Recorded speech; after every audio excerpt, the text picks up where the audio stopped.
세입자가 자기 살던 집을 사버렸습니다. 그 순간 공공기관이 갖고 있던 수천만 원의 법적 권리가 한꺼번에 사라졌습니다. 집 없는 서민을 위해 국가가 만든 제도가 있습니다. 그런데 그 제도의 혜택을 받던 세입자가 집을 매수하는 순간 공공기관은 자신이 직접 신청한 경매에서 배당 순위가 뒤로 밀려버렸습니다. 2026년 2월 대법원이 확정한 이 충격적인 사건, 오늘 낱낱이 파헤쳐드립니다.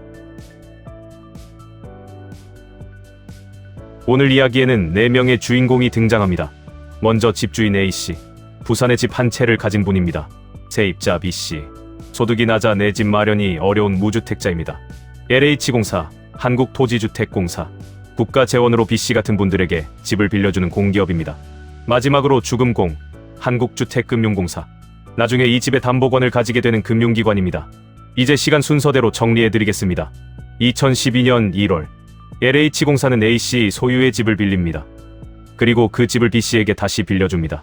이것을 전대차 계약이라고 합니다. 왜 이런 구조일까요? B씨는 소득이 낮아 혼자서는 전세 보증금을 마련할 수 없습니다. 그래서 LH공사가 국가 재원으로 보증금을 대신 내주고 B씨에게 저렴한 조건으로 다시 빌려주는 겁니다. 이것이 바로 전세임대제도입니다. B씨는 이 집을 넘겨받고 주민등록을 마쳤고 계약서에는 확정일자도 받았습니다. 확정일자란 계약서의 작성 날짜를 법적으로 공증받는 도장을 말합니다. 이 순간 LH공사는 주택임대차보호법 제3조 제1항과 제2항에 따라 대항력과 우선변제권을 갖추게 됩니다. 대항력이란 쉽게 말해 나는 이 집의 세입자입니다라고 제3자에게 주장할 수 있는 법적 권리이고, 우선변제권은 집이 경매에 넘어가더라도 다른 채권자보다 먼저 보증금을 돌려받을 수 있는 권리입니다. LH공사의 방패가 장착된 겁니다.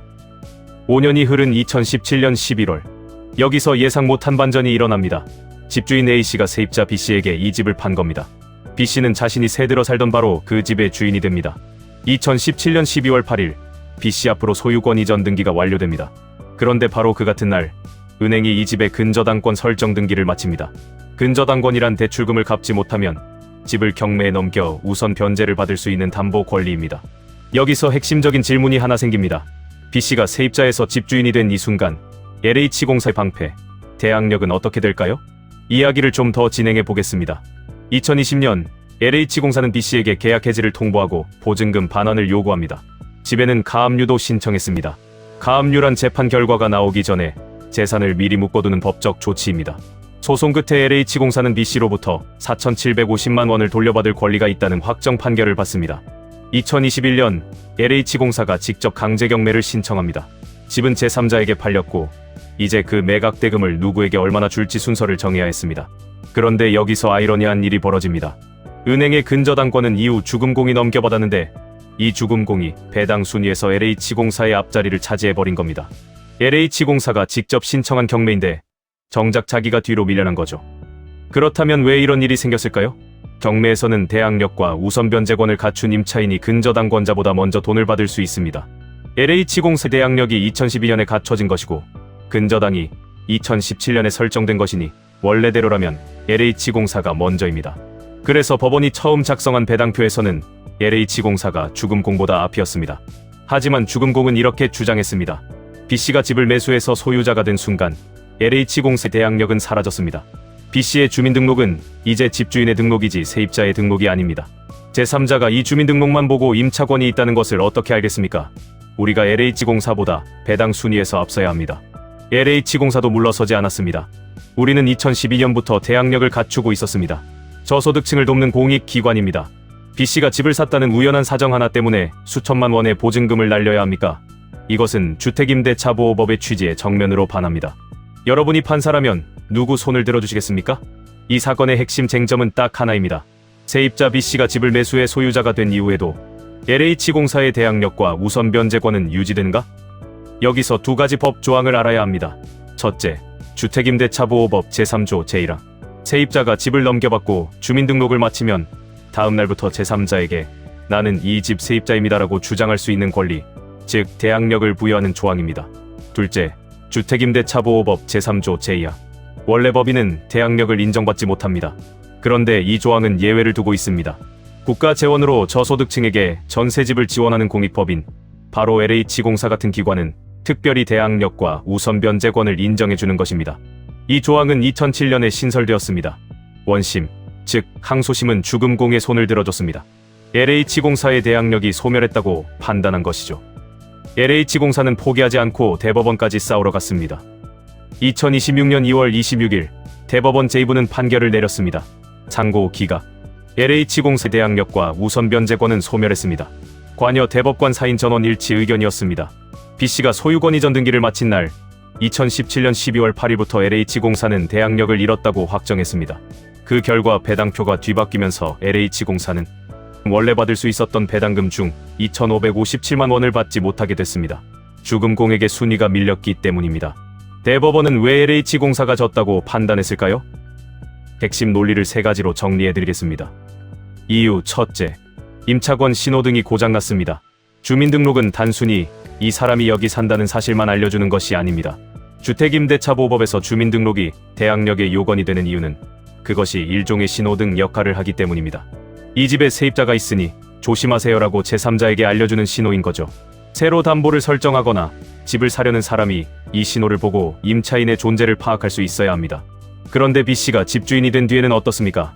B씨의 주민등록을 보고 이분은 임차인이다라고 알 수 있을까요? 아닙니다. 누가 봐도 집주인이 자기 집에 살고 있구나로 보일 뿐입니다. 신호등이 꺼진 겁니다. 이 시점부터 주민등록은 임차권을 알려주는 공시 기능을 잃어버립니다. 이유 둘째, 방패는 계속 들고 있어야 합니다.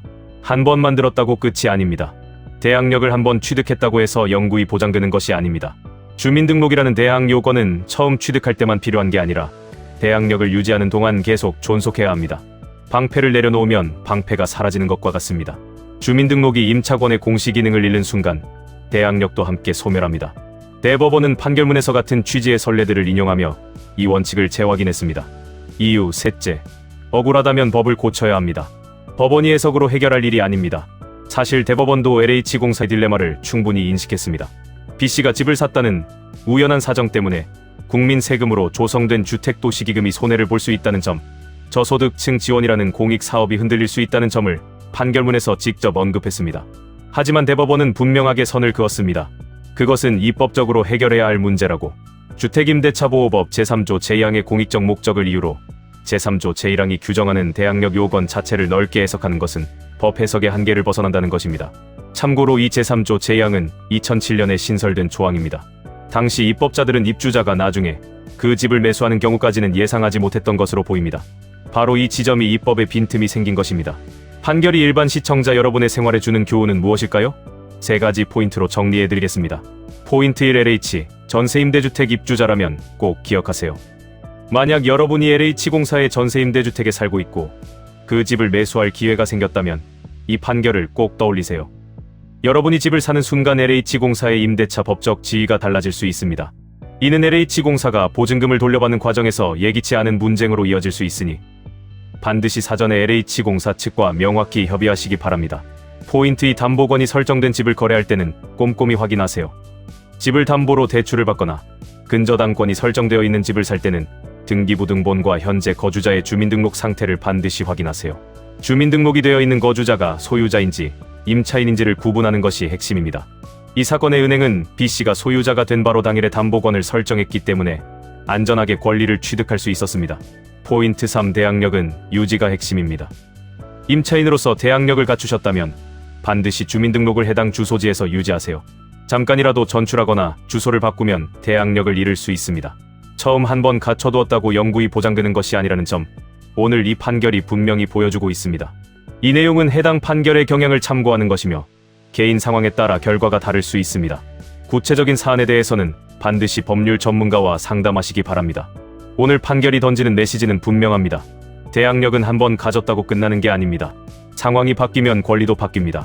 동시에 이 판결은 입법의 빈틈도 드러냅니다. 공익기관이 세입자가 집을 샀다는 예상 못한 사정 때문에 보증금을 날리는 상황, 여러분은 어떻게 생각하십니까? 판결 원문은 종합법률정보 2026년 2월 26일 선고한 대법원 2025다.